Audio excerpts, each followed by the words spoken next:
ان کی اپنی سوچ ہے, یہ سیٹل ہو جائے گا. ٹھیک سر, ذرا پی ٹی آئی کی بھی بات کرتے ہیں. پی ٹی آئی راولپنڈی اور لاہور میں جلسے کرنا چاہتی ہے, اور جو پیٹرن ہم دیکھ رہے ہیں جس طرح کے ڈیموکریٹک سسٹم میں, اور وہاں پہ کس طرح سے رکاوٹیں کی جا رہی ہیں جلسہ کرنے کے حوالے سے, پھر ٹائمنگز کے حوالے سے, کیوں پنجاب حکومت مقام اور وقت کے حوالے سے پی ٹی آئی کو فری ہینڈ نہیں دے رہی؟ اتنی سختی کی کیا وجہ ہے؟ دینا چاہیے. اب کیوں نہیں دے رہے یہ تو پنجاب حکومت سے پوچھیے, مجھے تو نہیں پتا. سر مائنڈ سیٹ کیا ہے آپ کا؟ انالیسس کیا کہتا ہے؟ آپ بھی ماشاءاللہ سے ایکسپیرینسڈ پولیٹیشین ہیں. کسی کی نیت کے اوپر وہ بادی ان کے بارے میں سر ان کی نیت پہ بات نہیں کریں, اپنا انالیسس. میرا انالیسس یہی ہے جی, سمپل, کہ ان کو اجازت دینی چاہیے. سب جماعتوں کا یہ حق ہے. کیوں نہیں دے رہے, ان کے پاس کوئی اسپیشل انفارمیشن ہوگی, کوئی ریزن ہوگی, اس کا جواب پنجاب حکومت کا کوئی ترجمان دے سکتا ہے, میں نہیں دے سکتا.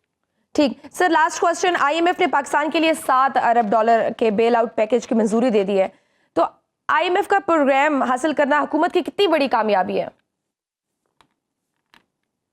جب حکومت وقت نے کوئی 22 سے 24 ارب ڈالر اس سال میں ریز کرنا ہے, اس کی ادائیگیاں کرنی ہیں, اور حکومت کے پاس پیسے نہیں ہے, اور اگر یہ پیسے ریز نہیں ہوتے تو ہم ڈیفالٹ کر جائیں گے, اور ڈیفالٹ بہت ہی خوفناک چیز ہے, اس سے حد ممکن اوائڈ کرنا ہے.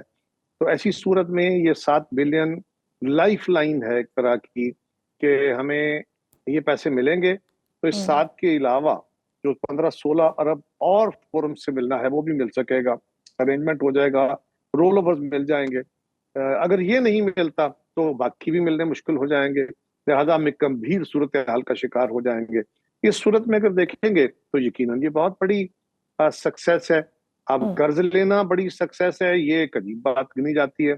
درست لوگ کہتے ہیں کہ یہ کیا ہوا, یہ حکومتیں قرض ملنے پہ بھی خوشیاں مناتی ہیں, لیکن جب آپ کا ڈیفالٹ ہونے کو یہ خدا نخواستہ مسئلہ ہو تو پھر یہ لائف لائن بڑی اعلیٰ ہوتی ہے. یہ ایسے ہی ہے کہ ایک مریض کو کھلی ہوا میں سانس لینے سے ہی زیادہ سکون ہوتا ہے یا مزہ آتا ہے, لیکن اگر اس کو اچانک کوئی شاک مل جاتا ہے تو پھر اس کو ایک عارضی سپورٹ دی جاتی ہے تاکہ اس کے آرگن نارمل کام کرنا شروع کر دے اور باڈی اپنا بوجھ سنبھال لے.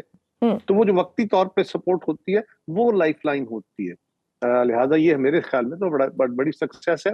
یہ الگ بات ہے کہ اس وقت ایک بحث اور یہ درست بحث ہے کہ ہم قرض لے کے بھی خوشیاں مناتے ہیں, لیکن جب ایک آئرنی ہے ویسے. سر بہت شکریہ پاکستان کے سینئر رہنما قمر زمان کائرہ صاحب ہمارے ساتھ موجود تھے. ناظرین وقت ہے چھوٹی سی بریک کا, دیکھتے رہیے سنر راؤنڈ اپ. پروگرام کے اس حصے میں ہمارے ساتھ موجود ہیں پاکستان تحریک انصاف کے رہنما عمر ڈار صاحب. سر آپ کے وقت کا بہت شکریہ. سر آج الیکشن کمیشن نے مخصوص نشستوں کے معاملے پر وضاحت کے لیے سپریم کورٹ سے رجوع کیا ہے.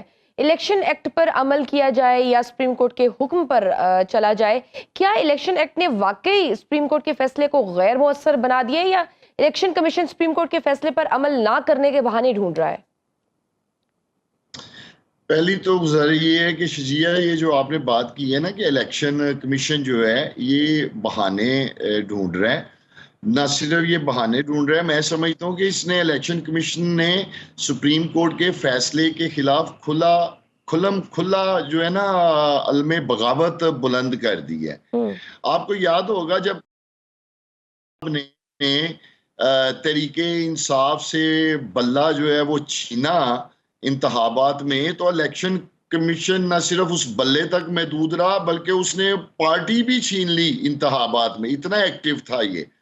تو اب اسی سپریم کورٹ کا فیصلہ ہے مخصوص نشستوں کا, جس سپریم کورٹ نے تحریک انصاف کے انتخابات میں بلے کو جو تھا وہ نشان نہیں الاٹ کیا تھا. اس وقت تو الیکشن کمیشن بڑا ایکٹیو تھا, اس وقت تو اس نے بالکل بھی وضاحت نہیں مانگی, بلکہ الیکشن کمیشن 6 ہاتھ آگے گیا اور اس نے نہ صرف بلہ بلکہ پارٹی بھی جو ہے وہ بھی چھین لی انتخابات میں. بعد میں قاضی فائز عیسیٰ صاحب نے خود کہا کہ الیکشن کمیشن نے میرے اس فیصلے کی صحیح تشریح نہیں کی. لیکن پھر آگے آپ کو کیا لگتا ہے, الیکشن کمیشن ہے تو ایک آئینی ادارہ, آپ کو کیا لگتا ہے کوئی مخصوص نشستیں تو ابھی تک الاٹ نہیں کی, کیا اس پہ سپریم کورٹ کی طرف سے توہین عدالت کی کارروائی ہو سکتی ہے, یا پھر سپریم کورٹ کمزور ہے, کچھ ایسا نہیں ہو سکتا؟ دیکھیں, میں نے تو آپ کو عرض کی ہے کہ یہ وہی الیکشن کمیشن ہے اور وہی سپریم کورٹ ہے. جب supreme court of Pakistan Tehreek Insaf کے خلاف فیصلہ کرتی ہیں انتخابات میں بلہ واپس لینے کا، تو یہ الیکشن کمیشن نہ صرف بلہ واپس لے لیتا ہے بلکہ پارٹی بھی چھین لیتا ہے تحریک انصاف کے امیدواروں سے۔ اس وقت تو اسے کوئی ابہام نہیں نظر آیا، اس وقت تو اس نے کوئی آپ کہہ لیں ایک لمحہ بھی ضائع کیے بغیر سپریم کورٹ کے اس فیصلے کے اوپر منوان جو ہے وہ عمل درآمد کیا ہے۔ آج وہی سپریم کورٹ جو ہے وہ بار بار کہہ رہی ہے اور الیکشن کمیشن جو ہے وہ لیت و لال سے کام لے رہا ہے، اور یہ صاف نظر آ رہا ہے۔ سپریم کورٹ اپنے فیصلے میں واضح طور پر لکھ چکا ہے کہ الیکشن کھلم کھلا تحریک انصاف کے خلاف ایک پارٹی ایک فریق بن کے جو ہے وہ کام کر رہا ہے۔ ٹھیک، آئینی عدالت کے قیام کے حوالے سے تو بلاول بھٹو صاحب نے بھی کہا کہ وہ تو یہ لے کر آئیں گے، اور آج مولانا انہوں نے یہ کہا کہ مجبوری بھی ہے اور ضرورت بھی ہے، اور مولانا صاحب نے بھی آج کچھ ایسی ہی بات کی کہ آئینی عدالت کے قیام کے لیے ان کو کوئی ایسا خاص کوئی مسئلہ نہیں ہے، لیکن یہ ہے کہ مسودہ دکھا دینا چاہیے تھا۔ تو انہوں نے مبہم سا کہیں نہ کہیں کچھ اظہار کر دیا ہوا ہے۔ اگر کوئی آئینی عدالت کی ترمیم آ جاتی ہے تو پھر پی ٹی آئی اس کا کیا لاہ عمل ہوگا؟ دیکھیں شجیہ، پہلی تو بات یہ ہے کہ یہ وہی آئینی مسودہ ہے کہ جسے اتنا خفیہ رکھا گیا اس آئینی مسودے کو، اور جب مختلف لوگوں کو یہ مسودہ دیا گیا تو اس کے مندرجات بھی مختلف تھے، یعنی وہ کسی کے پاس مسودہ آئینی تھا ہی نہیں۔ اور مولانا فضل الرحمان انہوں نے تو خود اس بات کو کہا کہ حکومت مجھ سے رابطہ تو کر رہی ہے بار بار آئینی ترامیم پاس کروانے کے لیے، لیکن ان آئینی ترامیم کا مسودہ جو ہے وہ خود حکمرانوں کے پاس بھی نہیں ہے، ان کو بھی نہیں معلوم کہ وہ کون سی آئینی ترامیم ہے جو ہم پاس کروانا چاہتے ہیں۔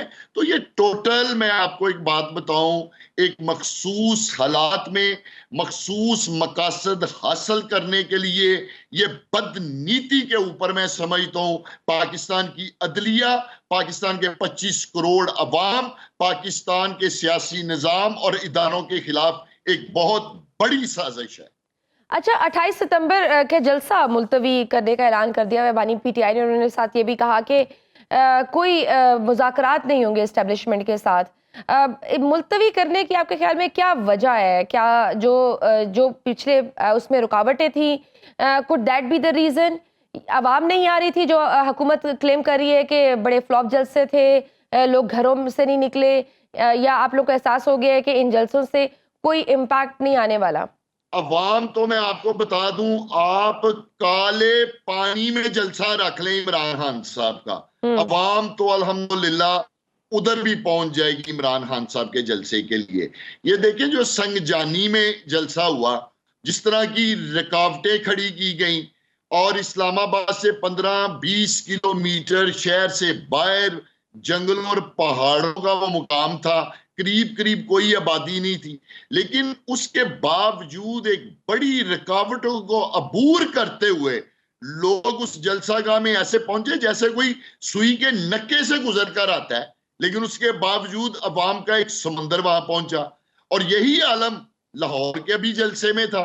حالانکہ آپ اس کی ٹائمنگ دیکھیے لاہور والے جلسے کی، پاکستان کی تاریخ میں آپ کو بتاؤں کوئی بھی کسی بھی سیاسی جماعت نے گرمیوں میں، جبکہ اتنی گرمی ہو، دھوپ ہو، سفوکیشن ہو، ہرس ہو، تو اس موسم میں 2 بجے سے لے کر 5 بجے تک کا ٹائم جلسے کا نہیں رکھا ہوگا جو حکومت نے ہمیں وہاں دیا ہوا تھا، لیکن اس کے باوجود اتنی دھوپ، گرمی، سفوکیشن کے باوجود اور اتنی مشکلات کھڑی کرنے کے باوجود عوام جیسے وہاں پہنچے ہیں، یہ کھلا میسیج ہے، کھلا پیغام ہے۔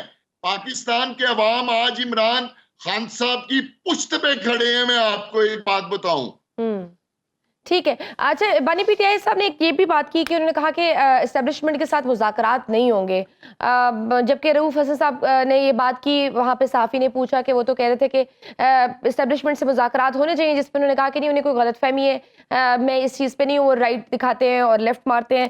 اگر مذاکرات نہیں ہوں گے تو کیسے پھر معاملات حل ہو سکتے ہیں، یہ کرائسس دور ہو سکتا ہے؟ دیکھیں، میں آپ کو ایک گزارش کروں، پہلی تو عرض یہ ہے کہ جو ہم مذاکرات کرنا چاہتے ہیں وہ ملک اور قوم کے لیے کرنا چاہتے ہیں، ہر ادارے کا کام ہے کہ وہ اپنی آئینی حدود کے اندر رہ کر جو ایک اس نے خلف لیا ہوا ہے اس کی پاسداری کرے اور وہ اپنا رول اور کردار ملک اور قوم کے لیے ادا کرے. نمبر 1. نمبر 2 میں آپ کو یہ عرض کرنا چاہتا ہوں کہ آپ کو یاد ہوگا کہ یہ سٹیٹمنٹ عمران خان صاحب نے سنگ جانی جلسے کے بعد دی تھی.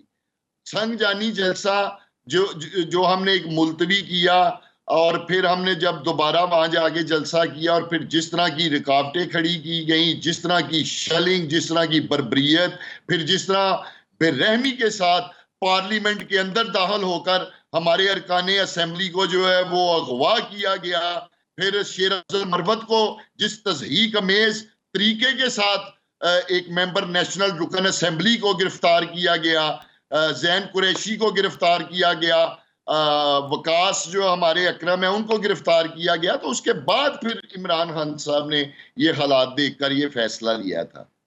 ٹھیک. اچھا ڈاکٹر صاحب، ایک اور خبریں بھی آ رہی ہیں کہ میاں نواز شریف کے بارے میں کہ وہ چیک اپ کے لیے لنڈن جا رہے ہیں، پھر شاید وہ امریکہ بھی چلے جائیں. کیا پاکستان کی سیاست میں میاں نواز شریف کا رول اب ختم ہو گیا ہے؟ دیکھیں، میاں نواز شریف صاحب کے بارے میں شجیہ یہ عرض کروں گا کہ میاں نواز شریف صاحب تو برطانیہ سے آئے تھے وزیر اعظم بننے کے لیے، پھر مسلم لیگ نون کے بڑے بڑے اشتہارات آ رہے تھے، بڑے بڑے نعرے لگ رہے تھے، وزیر اعظم پاکستان میاں نواز شریف. انتخابات کے بعد میاں پاکستان کو نواز دو کا نعرہ تھا بھائی، پاکستان کے وزیر اعظم تو نہ بن سکے، لیکن وہ پنجاب کی جو چیف منسٹر ہیں وہ C M to adviser Punjab میں سمجھتا ہوں وہ بن گئے. تو اب میں سمجھتا ہوں کہ میاں نواز شریف جو ان کے ساتھ ہوا ہے وہ ان سارے حالات سے انتہائی مایوس ہوئے ہیں. مریم نواز صاحبہ نے بڑی تنقید کی ہے، انہوں نے کہا ہے کہ یہ یہاں آ کے دوسرے صوبے میں آ کے AK-47 لہرا کر شیشے توڑتے ہیں ٹرکوں کے اور نازیبا الفاظ استعمال کرتے ہیں، زبانی جملے کرتے ہیں. ان کے بارے میں آپ کو ایک عرض کرتا ہوں، گزارش کرتا ہوں کہ پہلی تو گزارش یہ ہے کہ وہ علی امین گنڈا پور صاحب ہو یا کوئی بھی ہو جو قانون کی خلاف ورزی کرتا ہے، جو قانون کو توڑتا ہے، جو پاکستان کے قانون کو نہیں مانتا، اس کے خلاف قانونی کارروائی ہونی چاہیے.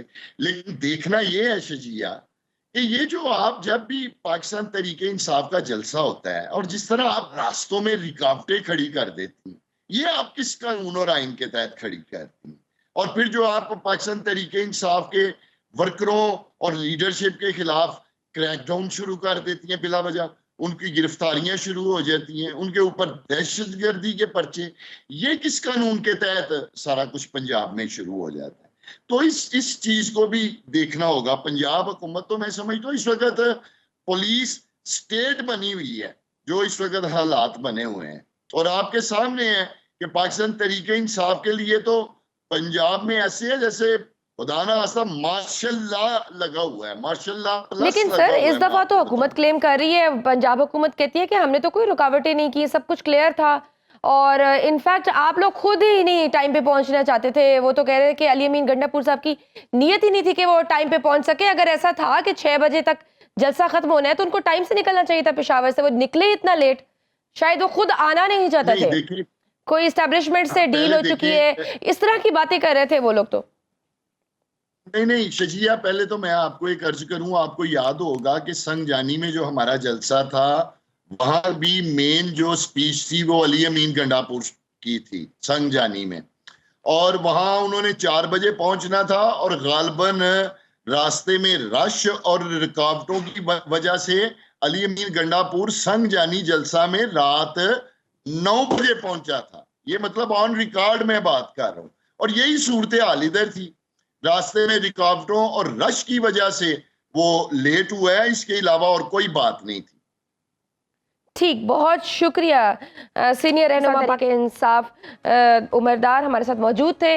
ناظرین، وقت یہ چھوٹی سی بریک کا، دیکھتے رہیے سنو راؤنڈ اپ میں ایک بار پھر خوش آمدید. ناظرین، پنجاب کے سرکاری جامعات میں وائس چانسلرز کی تعیناتی پر پنجاب کی وزیر اعلیٰ مریم نواز اور گورنر پنجاب سردار سلیم حیدر خان کے درمیان اختلافات شدت اختیار کرتے جا رہے ہیں. چند روز قبل گورنر پنجاب سردار سلیم حیدر نے صوبے کی 14 یونیورسٹیوں کے وائس چانسلرز کی تقرری کے لیے وزیر اعلیٰ پنجاب کی جانب سے بھیجی گئی سمری پر اعتراض اٹھایا. آج گورنر پنجاب نے میڈیا سے گفتگو کرتے ہوئے کہا کہ حکومت پنجاب کی جو سمری مسترد کی اس میں لکھا ہے کہ پروسیس پر انگلیاں اٹھی ہیں، میری کسی کو وائس چانسلر لگانے کی کوئی خواہش نہیں ہے, کسی کو جرت نہیں کہ وہ مجھے 2 کروڑ تو کیا 2 روپے بھی بھیجے. مسلم لیگ نون اور پیپلز پارٹی کا حکومت میں اتحاد ہے اور ہم نے مل کر اس کو چلانا ہے, جبکہ میں وائس چانسلرز کو میرٹ پر لگانا چاہتا تھا. انہوں نے کہا کہ جو وائس چانسلر مسلم لیگ نون نے تعینات کیے ہیں ان پر کرپشن کے الزامات ہیں, لہٰذا سمری پر جو اعتراض تھے وہ لکھ کر بھیج دیے ہیں. اس سے قبل لاہور میں صحافیوں سے گفتگو کرتے ہوئے وزیر اعلیٰ پنجاب مریم نواز نے کہا کہ وائس چانسلرز کی تعیناتی پر گورنر کو جس پر اعتراض تھا اسے مسترد کر سکتے تھے.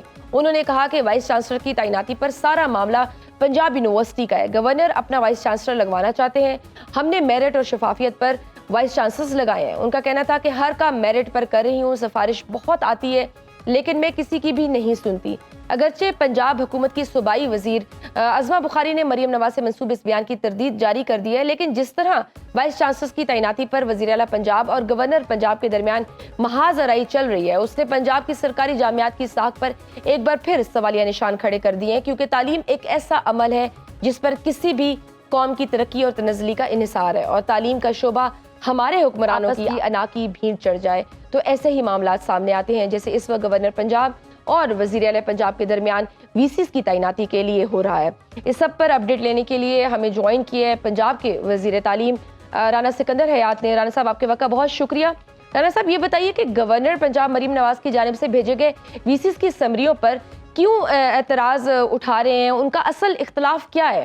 جزاک اللہ جی, تھینک یو ویری مچ. دیکھیں سب سے پہلے تو یہ انیشیٹو کیا ہے, ہمیں میڈیا ہاؤسز اور جرنلسٹ کی طرف سے as soon as we took charge ان سوالات کا سامنا کرنا پڑا کہ پنجاب کی جامعات کے اندر کیوں ایکٹنگ وائس چانسلرز لگائے گئے ہیں اور کیوں پرماننٹ نہیں لگائے جا رہے, اور قریباً پچھلے 1-1.5 سال سے سارے اسٹاپ گیپ ارینجمنٹس میں انہوں نے چارج لیے ہوئے تھے. تو میں سمجھتا ہوں کہ ہم نے اسے بڑا پازیٹیولی, اور یہ پرائیویٹ یونیورسٹی اونرز نے بھی ہمیں کہا, سپریم کورٹ آف پاکستان میں 2 دن پہلے ہیئرنگ ہوئی, ملٹیپل ٹائمز پہلے ہو چکی ہے, کہ کس طرح یہ ہو سکتا ہے کہ پنجاب یونیورسٹی جیسی جامعہ, گورنمنٹ کالج یونیورسٹی جیسی, بہاولپور ذکریہ یونیورسٹی جیسی وہ temporary acting stop gap arrangements میں چل رہی ہیں. تو اس کے لیے پھر ہم نے اکارڈنگ ٹو لا جو پروسیجر تھا اسے فوراً اڈاپٹ کرتے ہوئے سرچ کمیٹیاں تشکیل دینے کا کہا. سرچ کمیٹی میں کون لوگ ہیں یہ پروسیس سمجھنا بہت ضروری ہے. سرچ کمیٹی کے اندر ڈاکٹر نظام جیسے لوگ ہیں, سرچ کمیٹی کے اندر ڈاکٹر امجد ثاقب اخوت کے جو ریپ ہیں ان کے وہ ہیں. سرچ کمیٹیز کے اندر عائشہ غوث پاشا, طلعت نصیر پاشا صاحب جنہوں نے گھوڑا ہاسپٹل کو یو ویس بنایا, اور بہت بڑے بڑے نام. اس ملک کا آئین یہ کہتا ہے کہ پنجاب کا وزیر اعلیٰ جو ہے مریم نواز شریف صاحبہ, یہ ان کا اختیار ہے کہ وہ 3 میں سے ایک نام کو چوز کریں جسے وہ بہتر سمجھیں, اور پھر وہ فارورڈ کریں گورنر کو. جس طرح گورنر کو پنجاب اسمبلی کے بلز فارورڈ کیے جاتے ہیں, جس طرح گورنر کو ڈیفرنٹ لیجسلیشنز فارورڈ کی جاتی ہیں, اس میں ان کے پاس چوائس نہیں ہوتی.